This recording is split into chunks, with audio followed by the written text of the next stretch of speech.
Hello, welcome to the Legal 6 testing video. We're going to be testing this Krytac LVOA, not a TM. Hey.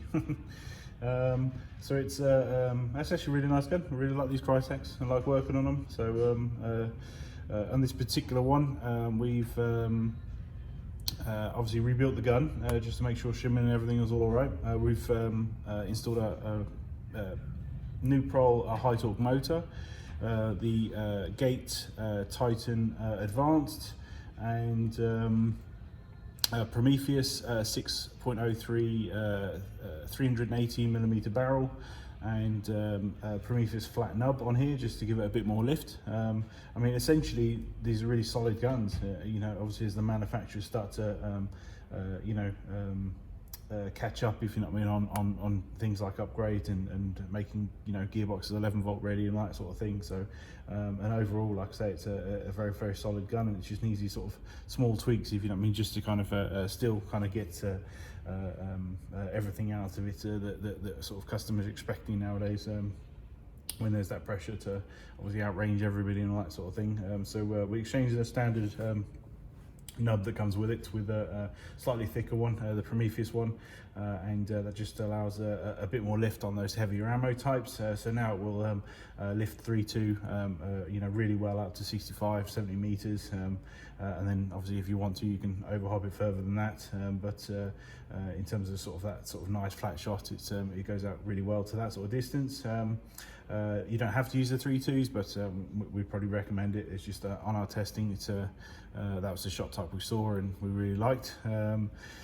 What else? So obviously it's a Tightbore barrel, Krytac Air nozzle from Prometheus, mostly because I just wanted to make sure we tested it, and obviously it was spec'd up on the build, and pleasantly surprised that's all working great. Obviously the Krytac nozzle, this is the problem obviously with M4 V2 based gearboxes nowadays. They're all sort of going their own different directions. So when it comes to air nozzles and switching out, it's not just a case of sort of fitting an M4 one nowadays, you know, especially if you're changing hop units as well.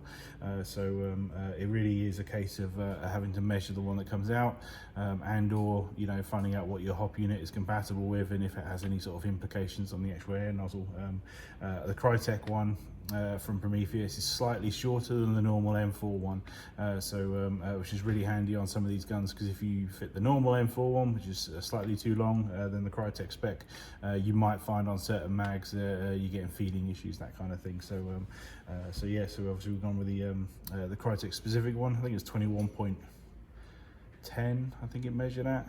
So you know, so not massively short, you know, not into like M16A1 type territory, but not overly long. So you know, you're only talking sort of 0.10, you know, millimeters. So it's obviously sort of small amounts, but obviously it can make the difference between feeding, not feeding sometimes. So so yeah, so I've installed that just to bore you with that information.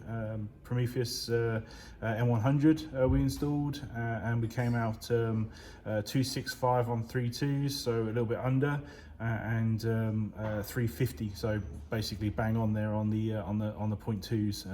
Although, you know, we probably wouldn't recommend using those 0.2s. So clearly the more you apply, if you know what I mean, in terms of hop, the lower that FPS is going to bring. Odds are you're going to be using something like at the very least 2.5s, 2.8s. You know, like I say, we'd recommend heavier, so which means this gun is definitely fine in terms of FPS results. So even though that 0.2 result is on the nose. So yeah,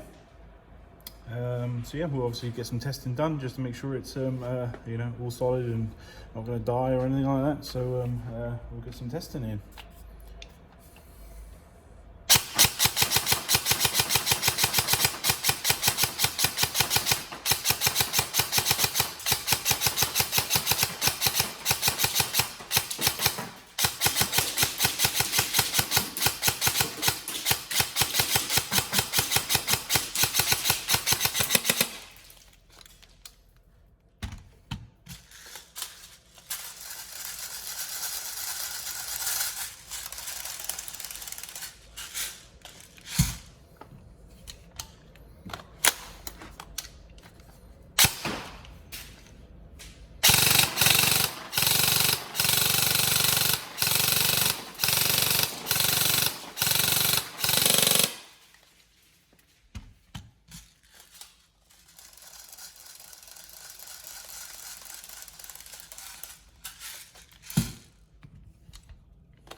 testing here on a Nuprol plastic mag, which is like the most unfriendliest of feeding mags, and you can see it clearly working on here. So great result from that nozzle.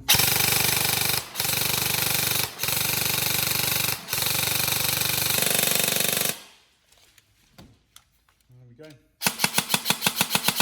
So we hope you enjoy it. Lovely gun, and yeah, any problems, let us know.